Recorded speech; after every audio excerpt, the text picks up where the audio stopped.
So, I was sitting here trying to come up with something to make a video on today because I haven't made one for a few days, and I always feel like talking about basketball, but I didn't really have anything to say. And while I was sitting here thinking about the NBA, la-di-da, I realized something. This is the first time this season I legitimately do not have the slightest goddamn clue who is going to win the NBA title. Throughout the entire season, I've at least had a clear favorite in my mind, alright? There was at least somebody standing out who I could look at and be like, yeah, I'm pretty sure they're going to win. For the majority of the season, it was the Lakers. Despite all their injuries, despite all their issues in the regular season, I thought we were going to get to the playoffs, and they were going to get their shit together, and LeBron and Anthony Davis were just going to be too much, and the Lakers were going to win another title. That's what I figured. Until Anthony Davis and LeBron both got hurt in the playoffs, and they lost to the Suns in the first round. Then I'm sitting there thinking, alright, the Lakers, they're out of it. No sweat. I think it's the Bucks. They just spanked the Heat in the first round in a sweep against the team who beat them the previous year. Yeah, the Heat didn't look quite as good as they were last season, but nevertheless, the Bucks have clearly improved. They fixed their issues. They just dominated. They're going to beat the Nets. They're going to beat the Sixers. They're going to beat whoever comes out of the West. The Bucks are my new favorite. Then we get the first two games of the Nets series, and let's just be real, even though the series is now 2-2, the entire Nets series, realistically, the Bucks have not looked like some dominant championship-level team. They beat the Nets by 3 points in Game 3, and then last game, they still only beat them by 11 points, I believe, either 9 points or 11 points, despite Kyrie Irving not playing in the second half. Now James Harden's going to come back, but, I mean, the point is, the Bucks have looked like a joke in this Nets series, and I no longer believe in them. So with the Bucks looking like a joke after those first two games, I was like, alright, this is it.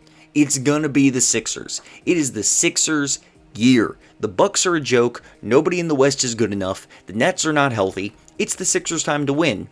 Until we come to last night. And I am not being one of those crazy Sixers fans. I'm sure you've seen them on the internet yesterday, alright? Who's sitting there and saying the season's over because the series is 2-2. Fire everybody. Trade everybody. Screw it all up. God, those people get on my nerves. However, Joel Embiid just had maybe the worst playoff game of his entire career. He was good on defense, he was getting rebounds, but scoring-wise, he was atrocious. You could see that he just did not look healthy. He didn't look right. His knee is bugging him, his meniscus. It's his whole leg. His torn meniscus is bothering him. And even though that wasn't happening early in the series, we can see that it is going to be an issue.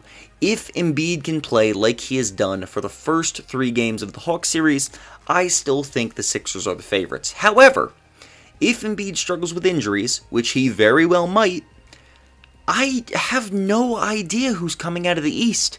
I have no idea who's coming out of the West. The Clippers and the Jazz are now tied. The Clippers one night look like an absolute garbage team. The next night they look great.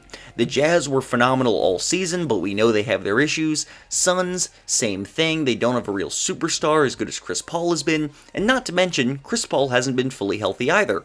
Every single team that is left has some serious issues that keep them from being a clear contender. And I know Nets fans are going to sit there and say, well, James Harden's coming back. We're going to beat the Bucks because we got James Harden back. Whoop-de-doo. Shut up.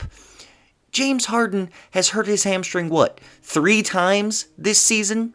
At least 3. It might be 4. This is at least his 3rd time coming back from this injury. And every time he comes back, he gets hurt again.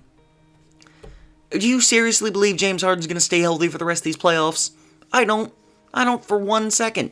He got hurt immediately in the Bucks series. He's forcing his way back tonight, and based on all the reports, it sounds like it's not up to the medical staff. It's James Harden forcing himself to the play, because the Nets know they're fucked if he doesn't, because Kevin Durant cannot beat the entire Bucks team by himself, as much of a joke as they have been. So James Harden is very likely to hurt himself again. FYI, this video is going up like right when the Nets game starts. I'm recording this like half an hour in advance, so who knows what's going to happen. I don't know if he's going to get hurt tonight or not, but it won't surprise me. I'll tell you that right now. If he does get hurt, I'm not going to be surprised. I'm going to be like, well, shit, what did you think was going to happen? You forced your way back from this injury that's hurt you like 3 times already. Dumbass. So I have no clue. Gun to my head, I want to say Suns-Sixers as the finals matchup. That is my guess right now. Because despite Embiid's injury, 3 of the 4 games against the Hawks, he has looked like the best player in the league. He has absolutely dominated. Last game he played like shit.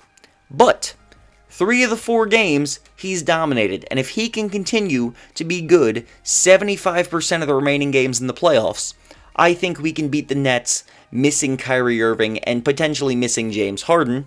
And I think we can beat the Bucks, who have just not shown to be a competent team. They just haven't played that well this season, or these playoffs against the Nets. They can barely score against the Nets defense. What the hell are they going to do against Ben Simmons, and even a Joel Embiid who's only at 50%? What are they going to do? Nothing. They're not going to score at all. So I do think the Sixers are going to make the finals, and when this Hawks series ends with a Sixers win, please God, don't let me be jinxing my team right now. I really believe they're going to beat the Hawks, but you know, if they lose, somebody in the comments is going to be like, well, you screwed them. It was your fault, and I'm terrified of that, so please don't let that happen. But my guess right now is Sixers-Suns in the finals, and Sixers win the title. I think they beat the Suns in 6 games, even without Embiid being necessarily 100%. I just don't really believe in this. I think an Embiid who's at 80% is still the best player on the floor in that series, and I think that's enough. I think Ben Simmons would do a really good job guarding Devin Booker. I think Chris Paul just doesn't have it in him to be a superstar 30-point-per-game guy, best scorer on the team, with Devin Booker and DeAndre Ayton being shut down. I would take the Sixers in that series, but honestly, I am not even confident the Sixers make it with Embiid's injury. I'm not confident the Suns make it, because I think either the Clippers or the Jazz could very well beat them in the conference finals. I have no idea what is going to happen, who is going to win the title. I would just like to hear your guys' thoughts. That's really the summary of this video. Let me know in the comments. Tell me who you think is making the finals, who you think is winning the title, because I have no clue right now. And I'm sure it's going to clear up a whole lot by the end of the week. Alright, when we get to the conference finals matchups, it's going to be a lot clearer, but right now, I've got no idea. I've got nothing, nada. Not the foggiest clue who is going to win the title. Hoping it's the Sixers, because they're my team, but man, I really don't know. I really don't know.